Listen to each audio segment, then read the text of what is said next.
हिंदुओं ने धर्मांतरण किया है और ईसाई बन गए, हम उन हिंदुओं को फिर घर वापसी कराएंगे। एक एक हिंदू की घर वापसी कराने का संकल्प ले। यदि आप सभी हिंदू उन भटके हुए हिंदुओं को सही मार्ग दिखा पाए और उन भटके हुए हिंदुओं की घर वापसी करा पाए जिन्होंने धर्मांतरण कर लिया है, तो बताओ इससे बड़ी राष्ट्र की कोई सेवा हो सकती है? बोलो। इसलिए आप सबकी ये जिम्मेदारी है। अच्छा ये बताओ, आप में से कितने लोग ऐसे हैं कि आपके गांव के अगल बगल के लोग, गली मोहल्ले के लोगों ने धर्मांतरण कर लिया है? किसके जान पहचान में लोगों ने धर्मांतरण किया है? जरा हाथ उठाओ। अगल बगल के लोगों ने, अगल बगल के गांव के लोगों ने, गलियों के लोगों ने, आपके लोगों ने धर्मांतरण किया है? आसपास के लोगों ने, हाँ या ना?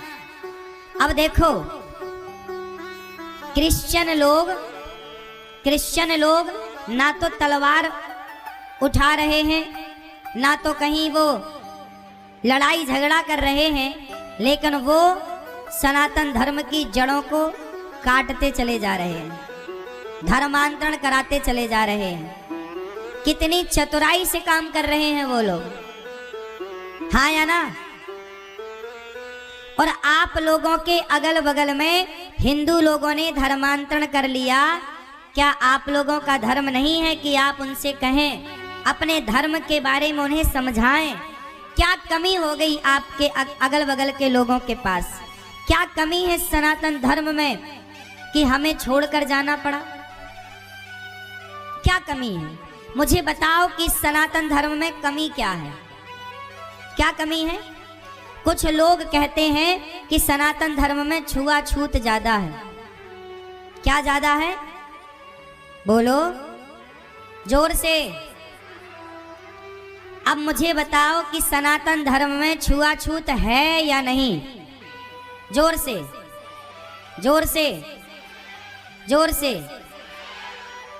कुछ लोग कह रहे हैं है, कुछ लोग कह रहे हैं नहीं है। इसका सही उत्तर क्या है? तो ध्यान से सुनो। हमारे सनातन धर्म में यदि छुआछूत है तो बताओ, भगवान राम ने माता शबरी तो जंगल में कोल भीलों की बेटी थी, आज की भाषा में दलित की बेटी थी। तो राम जी ने शबरी के घर जाकर शबरी को गले लगाया कि नहीं? बोलो, शबरी के बेर खाए कि नहीं? क्या राम ने छुआछूत किया? जब राम ने निषाद राज को गले लगाया, जब राम ने केवट को गले लगाया, जब राम ने माता शबरी को गले लगाया, जब राम ने छुआछूत नहीं की, तो हम कौन होते हैं भाई छुआछूत करने वाले? हमारे यहाँ जातियां बनी हैं व्यवस्था के लिए। किसके लिए बनी है? ब्राह्मण जाति नहीं है, एक व्यवस्था है। क्षत्रिय कोई जाति नहीं है, क्षत्रिय एक व्यवस्था है। वैश्य कोई जाति नहीं है, एक व्यवस्था है। शूद्र कोई जाति नहीं है, एक व्यवस्था है। व्यवस्था क्या? देखो यहां पर एक व्यवस्था है। यहां पर क्या व्यवस्था है? ये साउंड वाले की अलग व्यवस्था है, कैमरे वाले का अलग व्यवस्था है, संगीत वालों की अलग व्यवस्था है, आप सबके बैठने की अलग व्यवस्था है। यदि व्यवस्था ना बनाई जाए तो व्यवस्था कैसे बनेगी? अभी देखो, जरा सी व्यवस्था बिगड़ी तो सारे लोग ऊपर चढ़ गए, एक साथ चढ़ गए, धक्का मुक्की की। एक कोई गिर जाए, किसी को चोट लग जाए तो जिम्मेदार कौन होगा? तो हर जगह क्या बनानी पड़ती है? और व्यवस्था बनाने में क्या होता है? जैसे अभी हमने देखो यहाँ पे कार्यकर्ताओं ने व्यवस्था बनाई, सबको नीचे रोका कि नीचे कथा सुनो, पर जिसको चढ़ने मिला वो तो खुश हो गया, पर जिसे चढ़ने नहीं मिला वो नाराज हो गया। फिर वही है धर्मांतर। अरे हम तो गए थे, मिले भी नहीं वहाँ, अनिरुद्धाचार्य जी मिल ही नहीं पाए, देखो वहाँ तो चढ़ने नहीं दिया गया। फिर वो क्या होते हैं, उनकी श्रद्धाएं टूट जाती हैं। अब मुझे बताओ कि आपको रोका क्यों गया? यदि हम आपको सबको यहाँ बुला के मिलते ही रहें तो फिर कथा कब होगी? बोलो, और बोलो भाई, बात सही है। फिर कथा कब होगी? और आजकल लोगों को मिलना कहाँ है? आजकल 95% लोग मिलना नहीं चाहते, केवल फोटो खिंचाना चाहते हैं। उन्हें मतलब थोड़ी है किसी चीज से, केवल फोटो आनी चाहिए बस, केवल फोटो खिंचाना है बस। अब सबको खुश भी तो नहीं किया जा सकता ना, जिनको खुश किया जाए वो खुश, नहीं किया जाए तो नाराज। ऐसे ही सनातन धर्म इतना बड़ा, देखो ये पांडाल तो इतना सा है, ये व्यवस्थाएं तो इतनी सी है, इतनी सी व्यवस्थाओं में कुछ लोग उदास हो जाते हैं, उनके मन का नहीं होता तो परेशान भी हो जाते हैं। जब इतना बड़ा देश और इतनी बड़ी सनातन संस्कृति की व्यवस्था है तो कुछ लोग नाराज हो जाते हैं कि आपने हमारे साथ भेदभाव किया। अब आप लोगों को क्या लगा कि आपने उन्हें तो चढ़ा लिया मंच में, हमें नहीं चढ़ाया।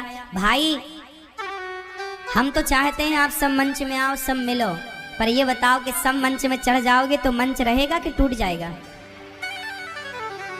बोलो, हमारे लिए तो आप सब एक समान हो ना, बताओ, हमारे लिए सब आप एक बराबर हो, प्रेमी हो, हमारे लिए थोड़ी कोई ऊंचा नीचा भेदभाव है। आप आओगे हम सबसे हाथ जोड़ के मिल रहे हैं, लेकिन ये तो आपकी भी जिम्मेदारी है ना कि आपको एक एक से आना है, आराम से मिलना है। कह रहे हैं कि बैठो कथा सुनो तो बैठ के सुनो, तो आप भी यदि व्यवस्था में सहयोग नहीं करेंगे तो फिर व्यवस्था ही अव्यवस्था बन जाती है। क्या बन जाती है? हमारे ऋषियों ने व्यवस्था बनाई, ब्राह्मण को नियुक्त किया कि तुम्हें पढ़ाने का काम दे रहे हैं। पूरी दुनिया में, पूरे भारत में पढ़ाने का काम ब्राह्मण को दिया गया। तुम पढ़ाओगे, और ब्राह्मण पढ़ाने का क्या लेता है बताओ? आज के पहले राम जी कहाँ पढ़े थे? जोर से, कहाँ? गुरुकुल। क्या राम जी को पढ़ाने वाले गुरु ने राम से पढ़ाने की कोई फीस ली? कौन है गुरु राम जी के? बोलो मेरी माँ, कौन? वशिष्ठ जी। वशिष्ठ जी ने क्या राम जी से कोई फीस ली? हाँ, ब्राह्मण का काम है कि समाज स्वयं पढ़ना। ए ब्राह्मण पंडित जी, खुद पढ़ो और समाज को निःशुल्क पढ़ाकर शिक्षा दान कर समाज की सेवा करो। पहले गुरुकुल निःशुल्क हुआ करते थे। आज भी वृंदावन में ये दास अनिरुद्ध ने उस परंपरा को बचाने के लिए, जो गुरु परंपरा, गुरुकुल की परंपरा, राम पढ़े गुरुकुल में, कृष्ण पढ़े गुरुकुल में, महाराणा प्रताप पढ़े गुरुकुल में, झांसी की रानी पढ़ी गुरुकुल में। हमारे यहाँ गुरुकुल की परंपरा है और उसी गुरुकुल की स्थापना आज ये दास अनिरुद्धाचार्य ने, गौरी गोपाल गुरुकुल है वृंदावन में, 150 बच्चे पढ़ते हैं और सारे बच्चों को पढ़ाना लिखाना रहना खाना सब निःशुल्क है गौरी गोपाल गुरुकुल में। आज भी ये दास अनिरुद्ध उन बच्चों से 1 रुपया नहीं लेता और उन बच्चों को उच्च कोटि की शिक्षा वहां मिल रही है, ये गौरी गोपाल गुरुकुल में। बात समझ में आई? ब्राह्मण का काम क्या है? पढ़ाना और पढ़ना, यज्ञ कराना और यज्ञ करना। यज्ञ कराओगे, दान लेना और दान देना। मैं आप लोगों से दान लेता हूँ और आप लोगों से लेकर के दान गौरी गोपाल गुरुकुल में पढ़ने वाले बच्चों की सेवा में, गौशालाओं की सेवा में, वृद्ध माताओं की सेवा में, और अखंड जो रसोई अन्न क्षेत्र लंगर वृंदावन में भी और प्रयागराज में जो अखंड अन्न क्षेत्र बट रहा उसमें लग जाता है। तो ब्राह्मण का काम यही है, पढ़ना। और ये ब्राह्मण की एक व्यवस्था है। लेकिन आजकल क्या हुआ? व्यवस्था हो गई चौपट। अंधेर नगरी चौपट राजा, टके शेर भाजी टके शेर खाजा, यही की कहावत है प्रयागराज की। हाँ या ना? अंधेर नगरी है। अब यहाँ, अब ये बताओ, हमारे देश में लोग सरकारी स्कूल में बच्चों को पढ़ाना सही समझ रहे हैं कि प्राइवेट स्कूल में? अच्छा, सारे लोग बच्चों को कहाँ पढ़ा रहे हैं? प्राइवेट स्कूलों में। अच्छा, प्राइवेट स्कूलों में जो शिक्षक हैं उनकी सैलरी कितनी होती है? बोलो है? प्राइवेट स्कूलों में टीचरों की, मास्टरों की सैलरी क्या होती है? 10,000, 15,000, 20,000, 25,000 और बढ़िया होगा तो 30,000। क्यों जी, बात सही है कि गलत है? सही है। अब सोचिए कि प्राइवेट स्कूलों में सैलरी दी जा रही है शिक्षकों को 15,000, 20,000 और आप सब लोग वहीं पढ़ाना चाहते हैं जहां शिक्षक की सैलरी 15 और 20,000 है। लेकिन सरकारी स्कूलों में सैलरी कितनी है टीचरों की? 80,000, 70,000, 50,000, 1 लाख, 1.25 लाख। लेकिन वो 1.25 लाख सरकार दे रही है, 1 लाख रुपया सरकार दे रही है, पर सरकारी स्कूलों में कोई अपनी औलाद पढ़ाना नहीं चाहता, कोई अपने बच्चे पढ़ाना। अब बताओ, सरकार का पैसा बर्बाद हो रहा है कि नहीं?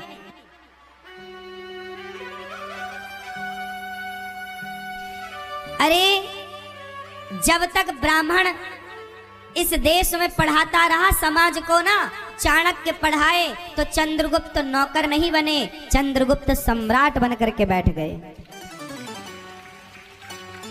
ब्राह्मण पढ़ाता है ना तो तुम्हें नौकर नहीं बनाता। सच्ची बताऊं, आज तुम्हारी शिक्षा ने तुम्हें नास्तिक बना दिया। जितना पढ़ा लिखा बच्चा होगा ना उतना बड़ा नास्तिक होगा। आज की शिक्षा ने पूरे देश को नास्तिक बना दिया, हाँ या ना? जब तुम पढ़े कम थे ना, तुम भगवान को मानते थे, तुम बाप के पांव दबाते थे, तुम माँ के पांव दबाते थे, माँ के पांव धोकर पीते थे। जब तक ये देश कम पढ़ा लिखा था ना, अपने माँ बाप को पलकों में बिठाता था, कंधे पे बिठा करके कावड़ यात्रा कराता था। जब कम पढ़ा लिखा था और बड़ा ज्यादा पढ़ लिख गया इस देश का बच्चा तो अपने माँ बाप को निकाल कर वृद्धाश्रम भेज देता है, लुगाई की बात मानता है, माँ की नहीं सुनता। पढ़ा लिखा है ना, तो दोष किसका है? शिक्षा का। मैं ये नहीं कहता कि शिक्षा खराब है, शिक्षा तो बहुत अच्छी है, पर शिक्षा कैसी हो? जैसी शिक्षा चाणक्य ने चंद्रगुप्त को दी, जैसी शिक्षा वशिष्ठ जी ने राम को दी, और जैसी शिक्षा सांदीपनि जी ने भगवान श्री कृष्ण को दी, उस शिक्षा की हमारे देश को आवश्यकता है। क्या कहते हैं आप लोग? ये शिक्षा जो आप पढ़ रहे हो ना, गा से गधा, ये शिक्षा तुम्हें गधा ही बनाएगी। ब्राह्मण पढ़ाने का काम करता है, इसलिए ब्राह्मण का काम है भिक्षा मांगना। ब्राह्मण सदा गरीब क्यों रहा है? एक गरीब ब्राह्मण था, सुदामा गरीब थे, जितने ब्राह्मणों की कथा सब गरीब थे। क्यों? चलो बताओ, ब्राह्मण गरीब क्यों था? क्यों? अरे भिक्षा मांगता था, वो तो उसकी आवश्यकता थी। गरीब क्यों था ये बताओ? क्योंकि ब्राह्मण का काम केवल पढ़ना, और जब पढ़ेगा और पढ़ाएगा तो रोटी कैसे कमाएगा? तो फिर वो क्या करता? घर घर जाके 7-10 घर जाके खाने को ले आता, बस पेट भर जाए, और पेट भर जाए तो वो पढ़ाता था निःशुल्क। चाणक्य ने पढ़ाया चंद्रगुप्त को, बताओ कितनी फीस ली? बोलो। और चंद्रगुप्त कौन थे? शूद्र थे कि नहीं? चंद्रगुप्त मौर्य, बोलो हाँ। लोग कहते हैं ना कि शूद्र को पढ़ाए नहीं, शूद्र लोग कहते हैं हमसे छुआछूत कर रहे हैं, भेद कर रहे हैं, इसलिए हमने धर्म परिवर्तन कर लिया। साहब, कभी ब्राह्मण ने, कभी सनातनी ने, सच्चे सनातनी ने भेद नहीं किया। भेद किया होता तो चाणक्य चंद्रगुप्त को सम्राट बनाकर ना बिठा देते। तुम्हें भड़का दिया गया, तुम्हें गलत आंकड़े दे दिए गए और तुमने गलत को सही मान लिया। ब्राह्मण गरीब था और ब्राह्मण की गरीबी ही उसकी सुंदरता है। ब्राह्मण कभी अमीर होना चाहता भी नहीं है, बस पेट भर जाए, राम इतना दीजिए, जामे कुटुंब समाए, मैं भी भूखा ना रहूं, साधु न भूखा। हे विधाता, ज्यादा रहीसी हमें चाहिए ही नहीं। हमारे यहाँ तो ब्राह्मण सबको आशीर्वाद देता है। जब तुम ब्राह्मण को रोटी देते हो ना, तो ब्राह्मण आशीर्वाद देता, जाओ खूब फलो फूलो, खूब तुम्हारे घर में धन धान्य हो। ब्राह्मण ये चाहता है कि तुम अमीर बनो, हम नहीं। तुम अमीर रहोगे ना तो हमें तुम भिक्षा देते रहोगे और हम समाज की सेवा शिक्षा की करते रहे। ये व्यवस्था थी। लेकिन तुमने ब्राह्मणों को कहा, अरे पंडित जी कमा कर खाते नहीं हो, भिक्षा मांगने आ जाते हो। आज कोई भीख मांगने जाए तो लोग कहते, पंडित जी तुम कमा के खा नहीं सकते, भीख मांगने आ गए, भीख मांगने आ गए। अरे मेरी माँ, वो भीख मांग के कमा रहा, भीख मांग के खा रहा है, तब तो पढ़ाएगा। वो कमाने में लग जाएगा तो 8 घंटे ड्यूटी करेगा, 10 घंटे ड्यूटी करेगा, पढ़ाएगा कब?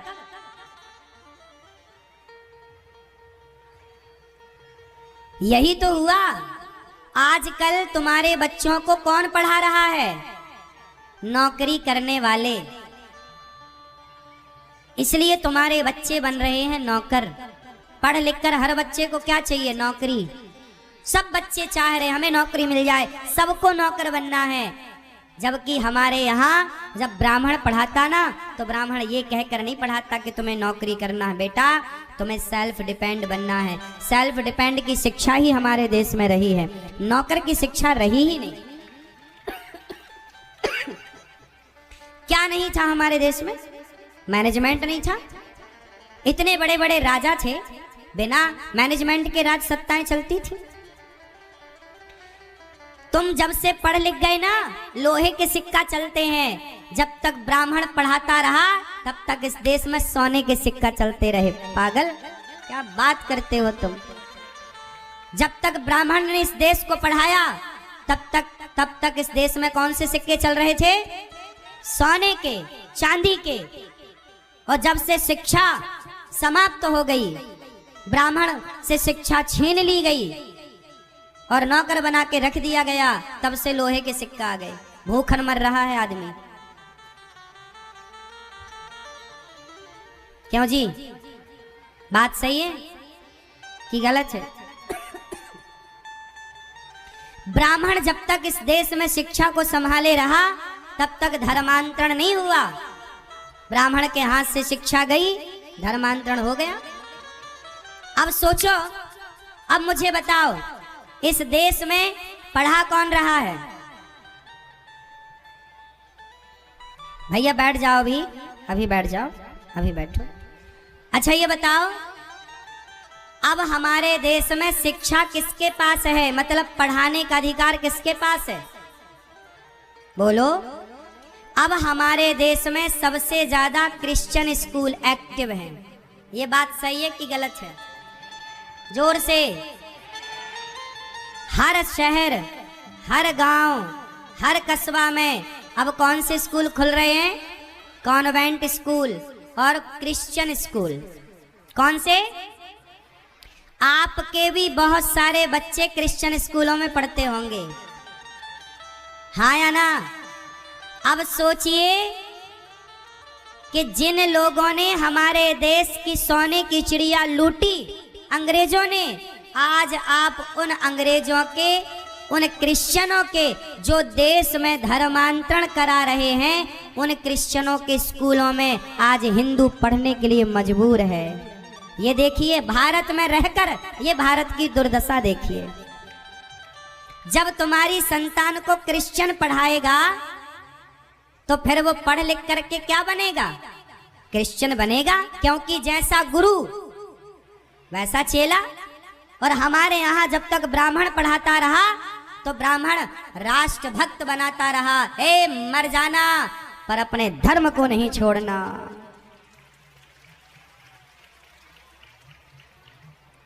अब क्रिश्चियन लोग पढ़ा रहे, अब पंडित जी नहीं पढ़ा रहे हैं तुम्हारे बच्चों को, अब ब्राह्मण नहीं पढ़ा रहा है। अब कौन पढ़ा रहा है? वो क्रिश्चियन जो गाय का मांस खाते हैं, हाँ या ना? तुम गाय की पूजा करते हो, जय गौ माता, जय गौ माता, और वो लोग गाय का मांस खाकर तुम्हारी औलाद पढ़ा रहे हैं। क्या पढ़ाएंगे वो?